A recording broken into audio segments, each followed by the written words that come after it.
해서 이 말씀을 본문으로 삼았습니다.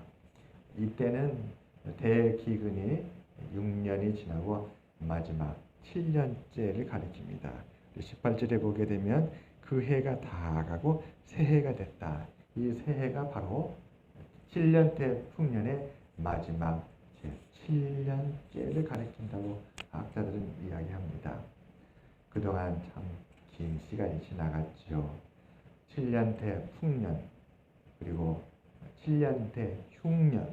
순서가 먼저 풍년이 오고 흉년이 왔어요. 그 흉년의 제7년째니까 그동안 6년의 흉년이 지나간 것이죠. 그래서 풍년까지 하게 되면 13년이 지났고 이제 14년째가 되었습니다. 참 긴 시간이었습니다. 새해가 됐는데 놀라운 일이 벌어졌습니다. 이전에 없었던 일. 이 애국 백성들이 요셉에게 찾아와서 이렇게 구합니다. 우리가 이제 돈도 다 떨어졌다. 돈도 이제 더 이상 가지고 있지 않아서 양식을 살 방법이 없습니다. 이렇게 요셉에게 구하는 것입니다. 양식을 더 구해야 되는데 이전까지는 돈을 주고 양식을 샀는데 이제는 돈마저 다 떨어졌다는 것이죠. 얼마나 기근이 심했으면 가진 돈을 다 내어서 양식을 샀을까. 요셉이 그럽니다. 이제 그들을 구하야 되는데 이 애굽인들이 찾아와서 요셉에게 이렇게 고백합니다. 우리 18절 같이 보겠습니다. 그 해가 다가고 새해가 되면 우리가 요셉에게 와서 그에게 말하되 우리가 주께 숨기지 아니하나이다. 우리의 돈이 다하였고 우리의 가축대가 주께로 돌아갔사오니 주께 낼 것이 아무것도 남지 아니하고 우리의 몸과 토지뿐입니다. 이제 남은 것은 몸과 토지밖에 없다는 것이었습니다.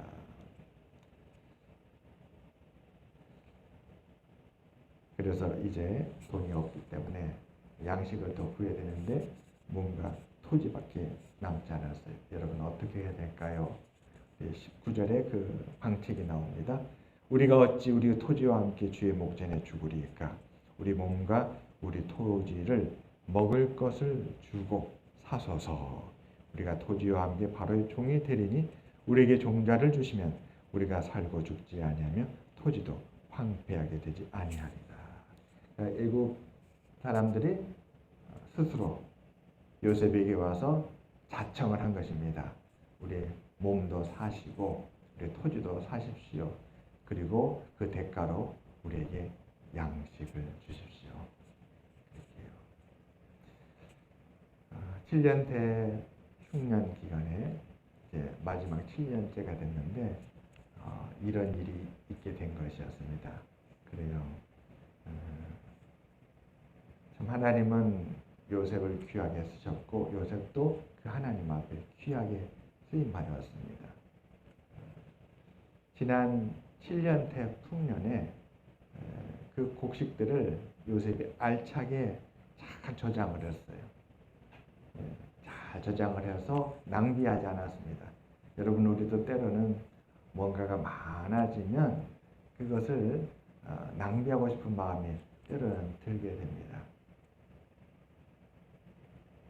근데 요셉은 그 7년 동안에 그 많은 수확을 했을 때에 그 많은 곡식들을 낭비하지 않냐고 앞으로 다가올 흉년 때를 대비해서 저장을 잘 했던 것이죠.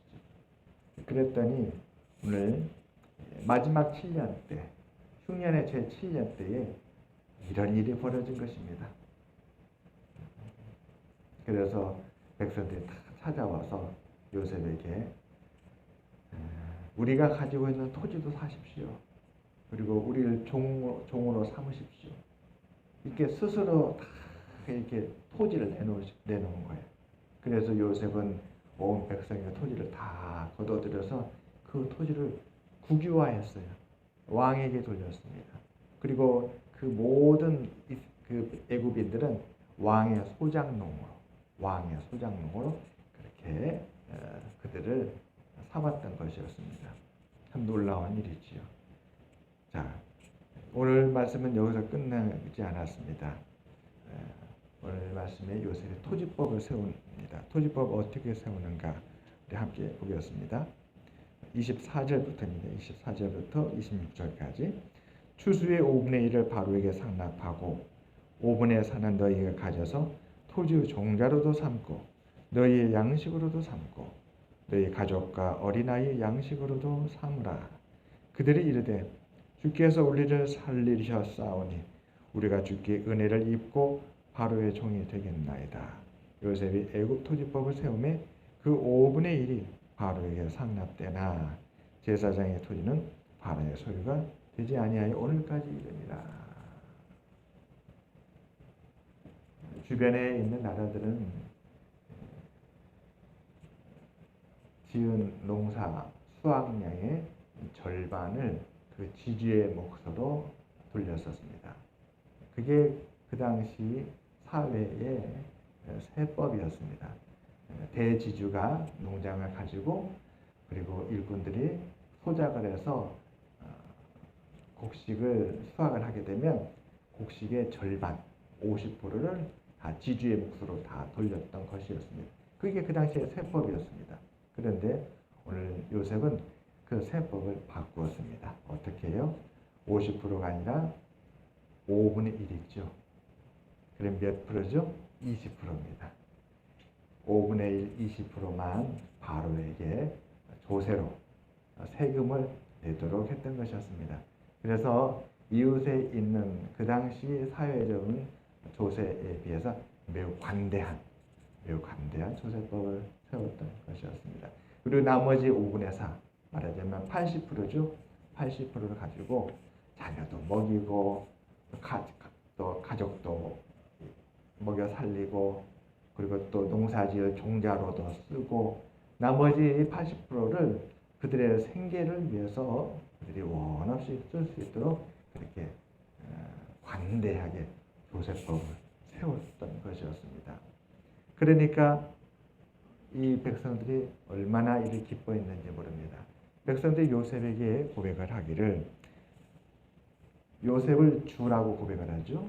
주께서 우리를 살리셨다. 왜요? 지도자는 이렇게 많은 사람에게 큰 유익이 되는 정책을 해야 되고 또 국가를 위해서 정책을 내야 될 것입니다. 여러분, 요셉은 하나님의 섭리 가운데 많은 고난을 겪었죠. 그 고난을 통해서 요셉은 믿음의 단련을 받았어요. 어떤 단련을 받았냐? 하나님께서 7년대 풍년과 7년대 흉년을 이 땅에 보내신다고 했을 때에 그 말씀을 그대로 믿었다는 것입니다. 그리고 반드시 풍년이 지나면 흉년이 올 텐데 이 흉년은 너무나도 큰 흉년이라 이 풍년 때에 곡식을 잘 지혜롭게 저장해야 된다라는 것을 알았어요. 그리고 마침내 대흉년이 왔을 때 그때도 흉년이 1년, 2년, 3년, 4년, 5년, 6년, 7년 아니겠습니까? 절대로 급한 마음으로 그 애굽 백성들이 당장 기근이 와서 죽게 생겼다고 해서 모든 창고를 다 열고 이 곡식을 다 그들에게 나누지 않았어요. 앞으로 7년 동안 이 흉년이 올 것이다 생각을 하고 그 7년에 맞게끔 잘 배분을 했던 것이었습니다. 그러려면 믿음이 확고해야 돼요. 여러분, 우리의 믿음은 때로는 많이 흔들리지요. 중도에 포기하고 싶은 것이 가장 클 것입니다. 우리가 포기할 때에 우리가 믿었던 것을 의심하고 부정하게 되죠. 그 풍년이 1년, 2년, 3년 계속될 때 어떠한 마음이 들 수 있겠습니까? 이 정도 쌓았으면 이제 7년 풍년은 몇 근이 견딜 수 있을 거다 하고 마음을 놓을 수 있지 않겠습니까? 그런데 요셉은 그렇지 않았어요. 아직 흉년을 겪어보진 않았지만 하나님께서 바로 왕의 꿈을 주셨잖아요. 꿈을 주셨는데 어떤 꿈이었습니까? 살찌고 윤택한 암소가 풀을 뜯고 있다가 파리하고 바싹 마른 소가 올라와서 그 살찐 소를 먹었는데 먹은 것 같지 않았어요. 아하, 흉년이 아무리 곡식이 많았어도 그 다음에 올 흉년은 너무나도 큰 흉년이라 저장한 것이 다 소용이 없겠구나. 이전에 흉년에 그 풍요로웠던 것을 이 후에 올 흉년이 다 사라지게 할 정도로 엄청난 흉년이 오겠구나. 이걸 믿었던 것입니다. 그래서 그걸 믿지 못하는 백성들이 그 풍년에 취해가지고 우리가 이렇게 곡식이 많아져서 창고가 가득가득 찼으니 이제 흉년은 걱정 없습니다 라고 마음을 놓을 때도 요셉은 마음을 놓지 않았어요. 아닙니다. 우리가 아직 겪어보지 못했지만 다가올 흉년은 무시무시한 흉년입니다. 이 흉년이라고 흉년에 마음을 결코 놓아서는 안 됩니다 하고 그는 마음에 주의하면서 곡식을 잘 모았습니다. 그리고 마침내 흉년이 딱 왔을 때에 여러분 흉년이면 어떻습니까?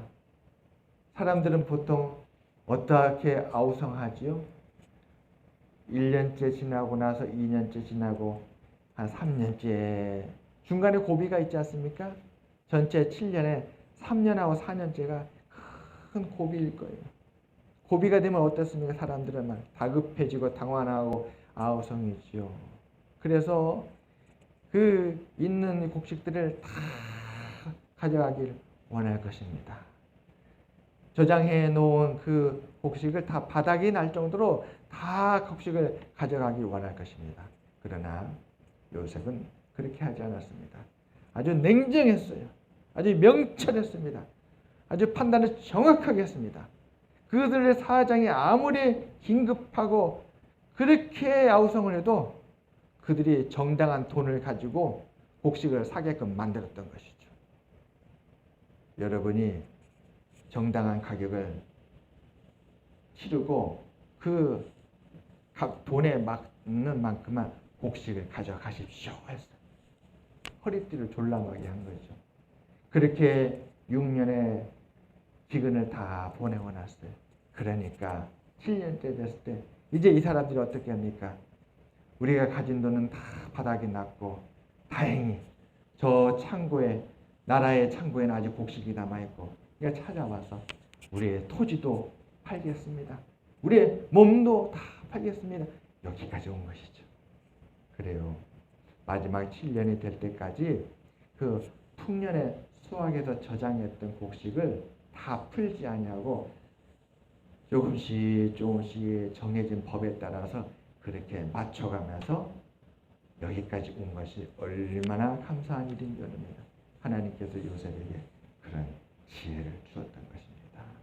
그리고 오늘 이렇게 해서 이제 7년째 기근이 7년째 접어들자 그들은 다 왕에게 자기 토지를 맡겼고 요셉은 비로소 토지의 세법을 다 세운 것입니다. 앞으로 이 토지 세법은 요셉이 살아있는 동안 애굽이 존재하는 동안 이 세법은 그대로 유지될 것입니다. 이 나라의 굳건한 법이 되는 것이죠. 요셉은 이와 같이 나라의 법을 세운 위대한 지도자였던 것이었습니다. 사랑하는 여러분, 오늘 말씀 우리가 새해가 됐습니다. 우리들도 그들과 같이 새해를 맞이했습니다. 우리도 오늘 이 말씀에서 새해를 어떻게 살 것인가 지혜를 얻게 되기를 바랍니다. 그래도 내일을 잘 대비하면서 인내하는 지혜가 있기를 바랍니다. 그리고 정한 규칙과 법을 따라서 우리들도 살아가게 되기를 주님의 이름으로 축원합니다. 법은 우리를 위해서 있지요. 우리를 편안하고 안락하고 우리의 길을 열고 우리를 형통하게 하기 위해서 세워진 법입니다. 때로는 우리가 마음이 연약해서 우리가 노동법이 있잖아요. 노동법. 하루 몇 시간 근로 일을 해야 되는데 일주일에 근로시간이 있지 않습니까? 때로는 근로시간을 초과해서 더 많이 일하고 싶어요. 그러면 소득이 더 많아질 거라 생각을 하고 때로는 근로 의욕이 사라져서 일을 잃어버리고 또 일하고자 하는 의욕이 떨어질 때가 있습니다. 그러나 우리가 법을 잘 지켜서 행하면 그것은 우리에게 지혜가 되리라 믿습니다.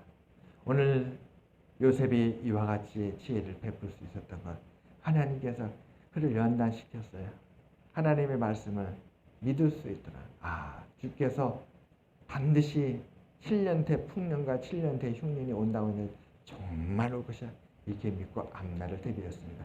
우리도 또 하나님의 말씀을 바라보면서 앞날을 대비하시는 우리 되시기를 주님의 이름으로 축원합니다. 주의 은혜가 넘칠 때는 그 은혜를 잘 저장을 해야 돼요.